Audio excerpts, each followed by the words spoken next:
Lauren Ober. We are going to have a fantastic discussion today. I am so very happy.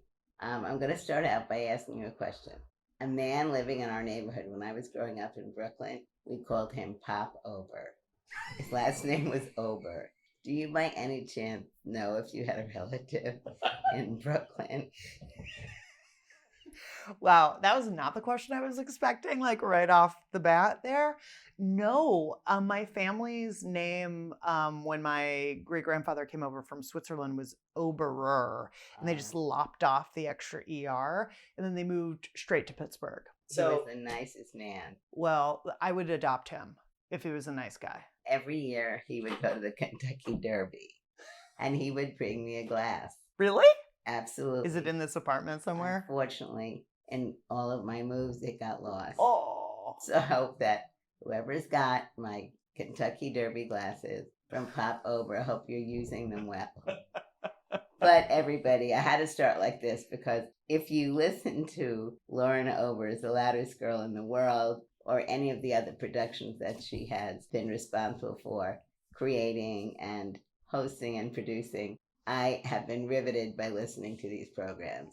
And you're so open and joyous and thoughtful that I had to start this program differently. So I know that everybody is going to like the discussion that we're going to have today. And I hope that you're going to learn a lot also because I know that I have been and I will continue in learning from you about your history. So why did you decide you wanted to get into journalism? Oh my gosh. I feel like I should have a better answer for this.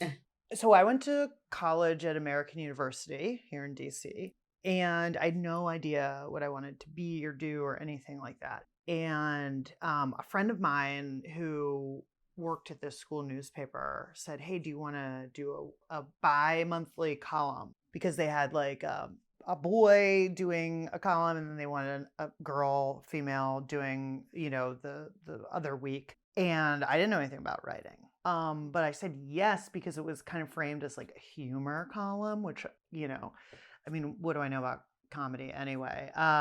Anyway, I started doing it and I really enjoyed, this is such a trashy answer, but like I enjoyed the attention of writing something and then people reading it. I really got a kick out of it.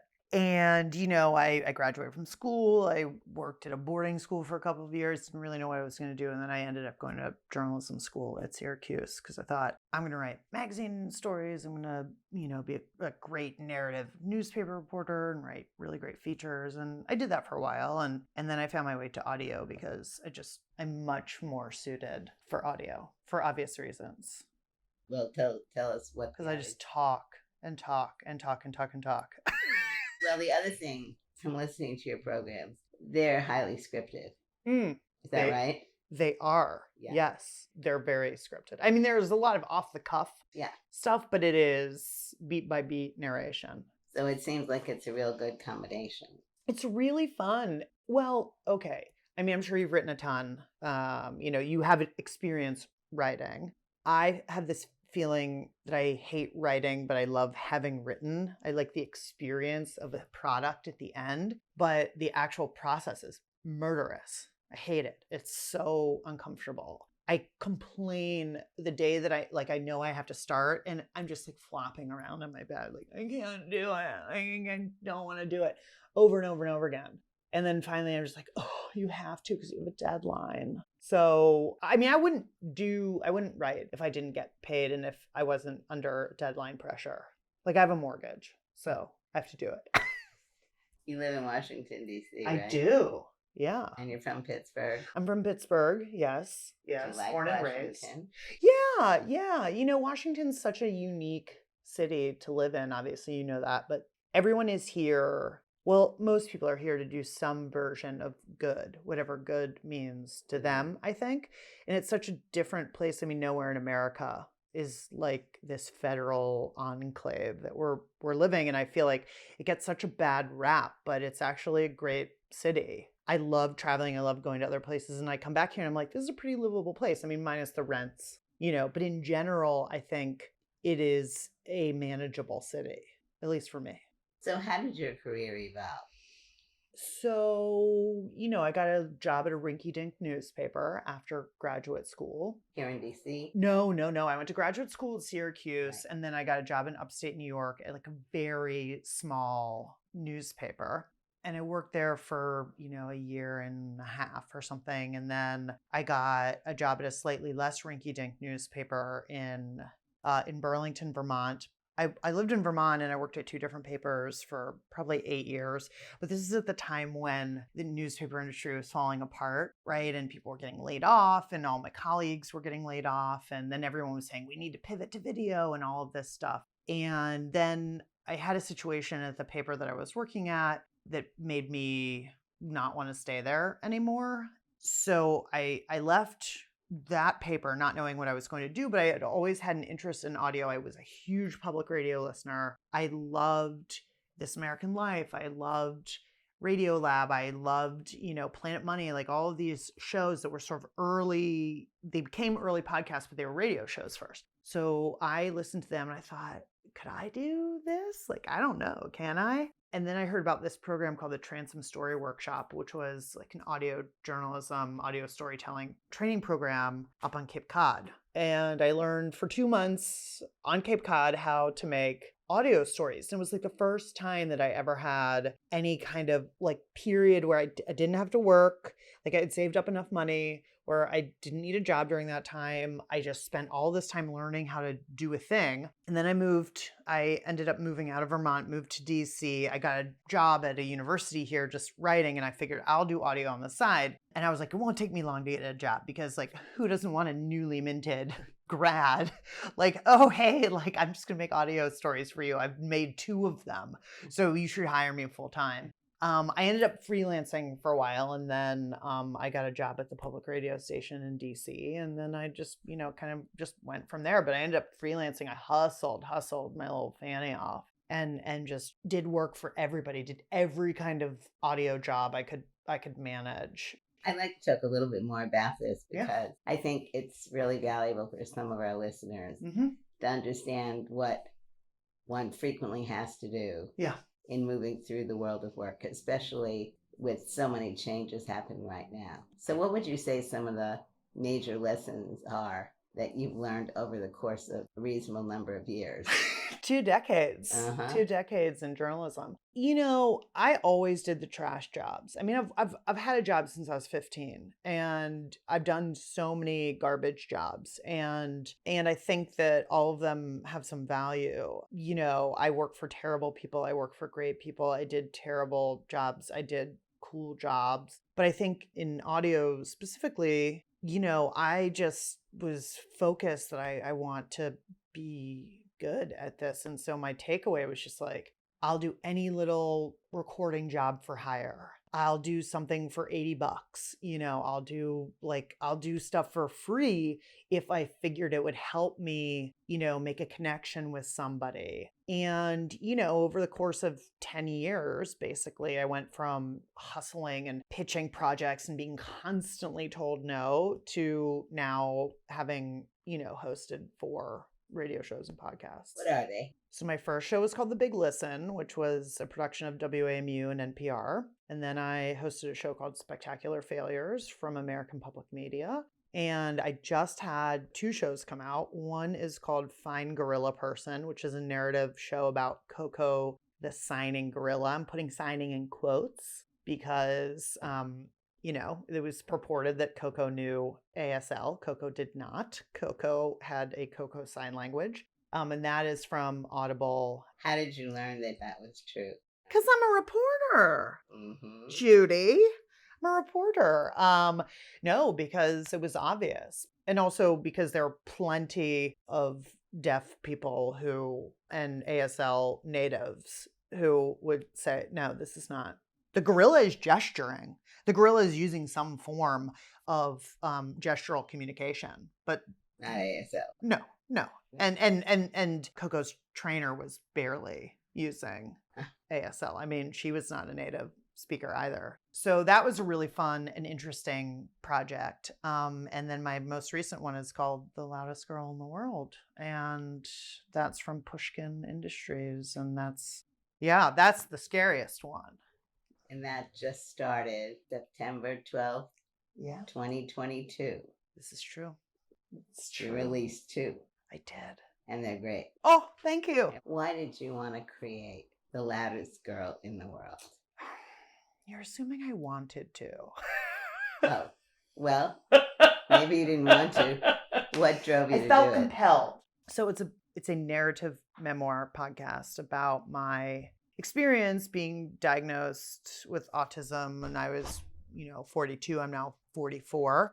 And when I was looking around for resources, when I was thinking about getting a diagnosis, when I was trying to learn more about it, there was just nothing that I found that really spoke to my experience. Not that I need something to speak to my exact experience, like that doesn't exist, but I'm too old for the sort of YouTube, TikTok native, there's endless videos on there of people talking about their experience on the autism spectrum. And then, there were some books, some memoirs, like Temple Grandin is typically speaking to people who are not autistic, to parents of kids who are autistic. Like, it was just, there was nothing that was for me, I felt like. And I felt like I really wanted to have something that I could relate to. And so I just made it myself. But I did really feel compelled, like it wasn't fun. It was terrible. Like, don't do work about yourself. It's the worst.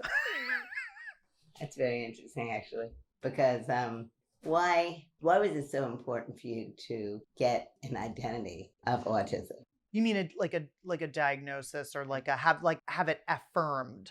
Yeah, I mean, it's a diagnosis, but it feels to me also like it was something that you knew was in you. There was something going on that was different. Yeah. And in choosing to do a program which is focusing on autism, it's really going beyond just being diagnosed. Like, you're digging into it much more deeply. Yeah. I mean, I think, look, I've been doing therapy for a bajillion years, right? And one of the things that kept coming up was this feeling that I had that I was sort of always bad and always wrong and always doing something like, I was not good, right? And a lot of that was because, like, too loud, you're too much. My behavior was always problematized, right? As opposed to like, well, yeah, she's really chatty, but that's a good thing because of this. It was always like, Lauren has a failure to maintain self-control, How did your parents respond to that? You mean like in school? Yeah. I was always in trouble with the teachers, and my parents were kind of like, it's the teacher's problem. Like, they need to deal with it. But they didn't consider that the punishment that was being meted out was all that bad, because they both went to Catholic school, where the nuns were beating the hell out of everybody, right? And so, Lauren getting tucked in the back of the classroom was not as bad as, say, like getting beaten with a Bible. Okay, but like, it's very traumatic to be othered, by your teacher, by your classmates. But it was also a time when, teacher knows best, right? And my parents just figured, look, this is how they do it. This is how they do things. And if Lauren is disrupting the class, then, and if the teacher, moves her desk, then that's probably warranted. I mean, I don't think they would advocate for that now, but yeah, I think that all of that as a child really stuck with me and sort of led to me feeling how I feel about myself as an adult. And, just through the process of therapy, started sort of unraveling some of these things. And my question to myself was like, why do I have this talking compulsion? Why do I have communication difficulties? Why doesn't anything feel frictionless, right? And my partner, Hannah, has a 19-year-old son who is autistic, and I was spending a lot of time with him. And so, I was kind of picking up some stuff from him and understanding more about the condition and all of that. And I feel like it descended on me like this, like mist, right? But then I needed that affirmed, because like, it wasn't something I felt comfortable sort of self-diagnosing, because I would be always second guessing myself. And I put faith in professionals to some degree. And so I wanted to engage a professional, which is very hard. I mean, like, dealing anything in the healthcare system is nearly impossible. But I had a hard time figuring out, well, who do you even go to? And I'm thinking, I have all these resources. If I can't figure it out, like, how can other people who don't have as many resources? Like, it was really hard. I mean, I knew I knew people who were autistic. I knew people who had autistic kids. I knew people who were researchers, like all this stuff. And I was like, where do I go? Like, how do I find somebody who's competent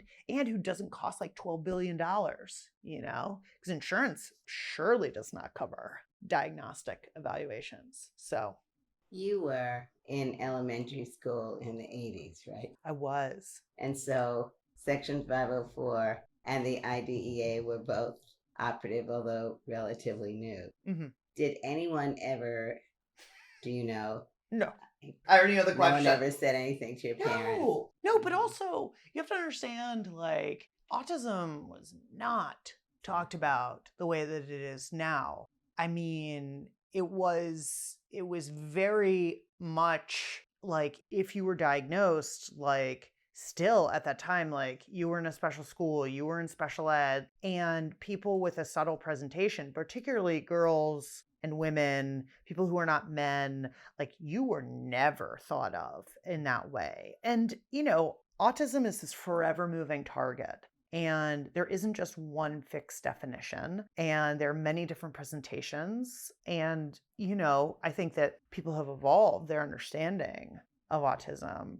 I mean, when I went to school and when I was in elementary school, I don't remember any kids with disabilities except for one, Eugene, who was blind. And he brought his absolutely enormous Braille machine into school. And that was the only kid I ever met, ever, that I knew of with a disability. And, you know, I mean, the only other kids, like, if you had to go out of the class for some kind of thing, it was like, it was a dyslexic kid or a kid with some reading issue or something. But beyond that, it was like, everybody is sitting in rows, everybody's doing the same thing. There were no aides in classrooms at all, you know, and it's amazing how much schools have evolved. Yeah, I think it's a very important point because when looking at the disability rights movement overall, you know, obviously many people have no conception that the label autism, ADHD, ADD, and others are really relatively new in the world of disability. Mm-hmm. And in, you know, real life, when I was working on the IDEA in Senator Williams' office, the reason there's a cap in the law which says can't identify, I believe it's more than 12% children who have disabilities, it was because learning disabilities at that time were beginning to be identified. And identification of children and adults with autism is relatively new also. So have you met and worked with the other people like yourself on being identified later in life? It wasn't until I started doing this show, to be honest. I mean, look, when you're a journalist, you know, the great thing that you get to do is call up interesting people, you know, with the excuse of like, I'm interviewing you for a thing, but really I'm like, I just want to be your friend. So we have this episode, you know, called Lauren Makes an Autistic Friend. Which is basically like me calling up interesting autistic people. You know, we talked to Chelsea Wolfe, who is an Olympic BMX athlete, who is a trans woman who is autistic. And, you know, I like in talking to her, I'm like, oh my God, we have so many similar experiences. And then I called up Catherine May, who is a best-selling author in the UK and wrote this gorgeous book called Wintering, and another book about her experience, sort of understanding her own autism, called The Electricity of Every Living Thing. And when I talked to her, I was like, oh my God, like we're the same. And the woman who did our music is a New Zealand artist called Lady Hawk, and she's autistic. And when I was talking to her, it was the same thing. I was like, oh my God, we have them, like, you know, and so there's this shared, like, I didn't know any of these people existed. You know, I mean, truly the only autistic person who I really knew prior to this was my partner's 19-year-old son. And like, I like him, but he's a teenager and I'm not trying to hang out with him, you know? So as you were meeting people who were doing various forms of professional work, you also, it seems, were beginning to connect with the fact that they did have autism. So what has this connection felt like? How has it assisted you?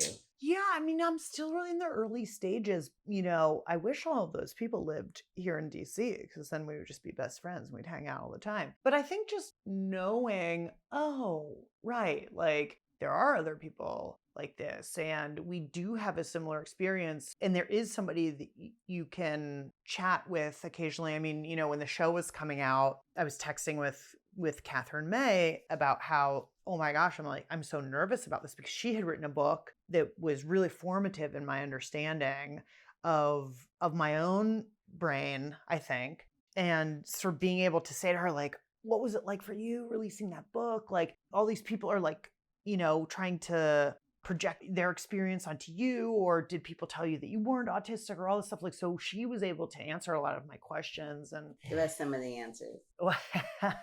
there are people who told her, and who probably will tell me, like, well, you're not autistic, like, because you don't do X, Y, and Z, right? Or people who, think that because you have a similar pathology or something, that you're automatic, like, that you're kin, right, in some ways. So there's like an over familiarity, I think.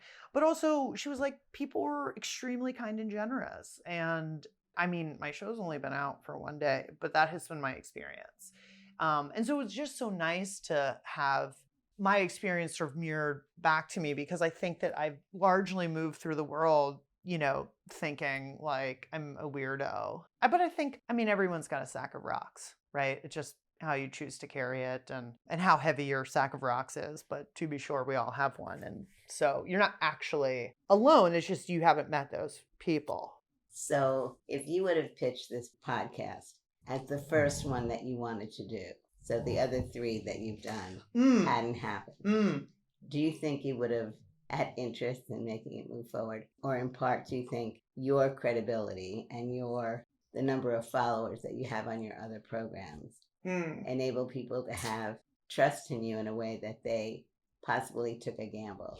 Yeah, I can't obviously answer that because I don't know, but I will say that, in any kind of creative project, the more that you work at it, the better your final product becomes. I'm always learning. And every project, I work with different people, and every team is different. And I learn so much from the people who I work with. I love the teams that I've been able to assemble and work with for the most part. So, I definitely would not have been able to do this. If I got a diagnosis like this like 10 years ago when I first started in audio, I would not have been able to do this for sure. My writing has improved.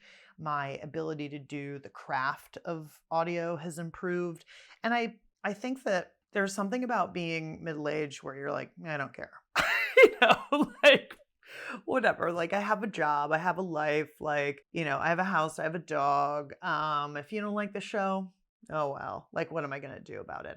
But then of course my competitive brain is like, I want everybody to listen and love it. Was it hard when you pitched this program? Was it pitched to you, or did you pitch it? The woman who greenlit it at Pushkin had also greenlit the Coco the Gorilla project at another company, but then she moved jobs, and we were just talking about, she said, hey, do you have any ideas you want to talk to me about? And I was like, well, I kind of have this thing that was very loose, very amorphous. And they greenlit it without it going through a development process, which I was surprised about. Like, I thought I would have to make, like 1 episode or something. And they were like, yeah, let's just go straight to production. And it was great. But I had been treating the project even before somebody said yes, like I was already doing it, because when I got diagnosed, the only way that I would like I forced myself to learn about it is by like interviewing a bunch of people. But I didn't have a show. Like, I was just interviewing people. And luckily I was a journalist, so, people said yes. But I had like all of these mountains of tape, from people who I didn't end up using for a show because I didn't even have a show yet. But because I had already been doing all this work, and because I had, 10 years of experience making shows, and my previous show was a real big success. So they said, yeah, but it's still a gamble, because in this business, narrative shows do not make money. They're money pits. It costs a lot to make a narrative show, but they said yes. And I'm so happy that they did, because I feel really pleased. Even with 1 day's worth of reaction, I've already heard from multiple people who were later diagnosed, particularly women. I've heard from parents whose girls recently got diagnosed, and they were really excited that there was something that reflected their experience, not identically, I mean, everyone's experience working through the system is different. There's this person named Asiatu in the show, and they come from a therapy background. Like, I think both their parents are therapists or something, but they're queer and they wanted like a queer, autism competent trans therapist. Like, they wanted somebody who understood their experience, right? I mean, it's like a unicorn, and their experience, like working their way through the healthcare system, just trying to find somebody who could understand their experience. It's like impossible, but it was very cool because then through the show, like I got to connect with them and like bounce our experiences off of each other, which there was definitely some overlap. So finally getting the diagnosis, Mm. how has it made your life different? And how would your life, do you think, have been different if you were diagnosed in elementary school? Well, I think now it's like, I think of the diagnosis as like monumental and minuscule. This is how I sort of see it in my mind, like a really big mountain and like a tiny little stack of dirt. It's like I'm the same person, but I have different language. I have a different framework, and I can think about myself differently. And I can think about myself differently in relation to other people. And I can look at all of my previous experiences that have been difficult or caused pain. I can look at it through this lens where I don't have to think that I'm like a dirtbag. You know what I mean? Like I don't. Why did you think of yourself as a dirt? Why? Because I had conflict with people a lot. Like I had social issues. I have difficult times at parties. Like I'm doing a lot of work to appear just like everyone else. And it's exhausting and it's stressful. And, like I'm always in trouble. Like I get in trouble a lot. I get in trouble for my mouth. I get in trouble in real ways and in small ways. I mean, the other day I said to my girlfriend, like, I said, did you get your hair dyed recently? She was like, what? And I was like, well, because I thought, and what I was trying to explain was, it looks like when they dyed your hair 2 weeks ago, they didn't do a good job because now I can see all of your, and that is, no one wants to hear that, right? Like I backed myself into what I was trying to say, and in a protective sort of loving way is like, boy, your stylist didn't do their job right. The dye is already wearing off. I can see, but instead she's like, what is wrong with you? Like, you are making me feel bad and self-conscious about my hair, but in my mind, I'm like, but I'm helping you. Like, and so it's that type of stuff. And so normally, like, or so pre-diagnosis, I would obsess over that. Like, if I said something, I put my foot in it, I would obsess over it. And now I can sort of give myself a little bit of slack, and have a little bit of grace around it. To the second part of your question, it's hard to think like, well, how would my life have been different if I had been diagnosed? Is that what you're asking? Yes, it is. But maybe I'll modify it a little bit because I agree with you. It's hard to go back and say how life would have been. And I guess it leads into another question. Are you looking at doing programs for the loudest girl in the world, which will look at issues like how autistic kids are treated in school and whether it's valuable for them to be identified? And also the issue, I think you've really been talking a little bit indirectly, but directly about the value of knowing other people like yourself. So I think my question is, are you going to be working in future episodes where you'll be focusing on kind of looking back on what your life was like and what's being done that maybe is or isn't changing?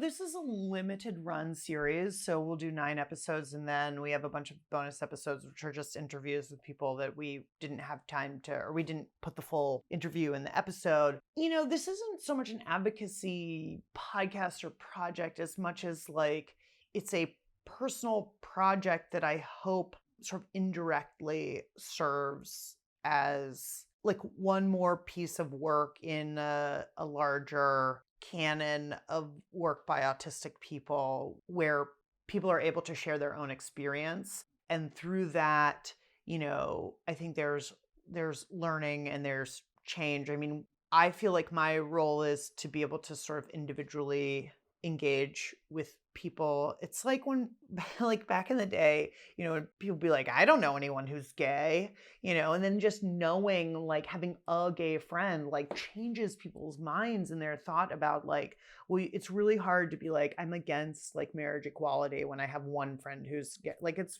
right. And I think it's kind of like that for me. I mean, I honestly, I kind of did this for myself because I felt like I had to. I think, quite frankly, that's very clear in the program. Yeah. For me, it's a learning opportunity. Yeah. It's one person's story Right. on something that was important. Right. It's only one person's experience. However, I think that it's valuable in that, like, autism is like mysterious. It's a mystery to people. And the way that it's been presented in popular media and culture is all wrong for the most part. I mean, people still have Rain Man as a reference, and that movie came out ages ago. That's not an appropriate reference for 2022. It wasn't an appropriate reference for, whenever that movie came out. And so I think that the more that people, like, I have a platform, right? I know that I have a platform. I have the ability to write up a pitch, send it to the right people. I have an agent. I have somebody smoothing the way for me. I have access to that. And it would be a real shame if I didn't use that in some way to make some project that spoke to an experience that I know I'm not the only person having, right? And, people have said, well, like, who did you make this for? And when I was first making it, I was like, it's for everybody, right? Like, there's a humanity, there are universal themes in it, I feel like. But it's really hard to sell that to like a production company. Like, it's for everyone, right? But it's like, it feels to me important to make my experience in some way universal. It's very specific to me, but it is also some universal feeling. There are plenty of amazing activists out there doing fantastic work. And like, I don't necessarily need to join that realm, but this is the thing that I'm able to do. I'm able to produce a creative work that I hope then informs people. Like, you can't say I don't know anything about autism now if you've listened to the show.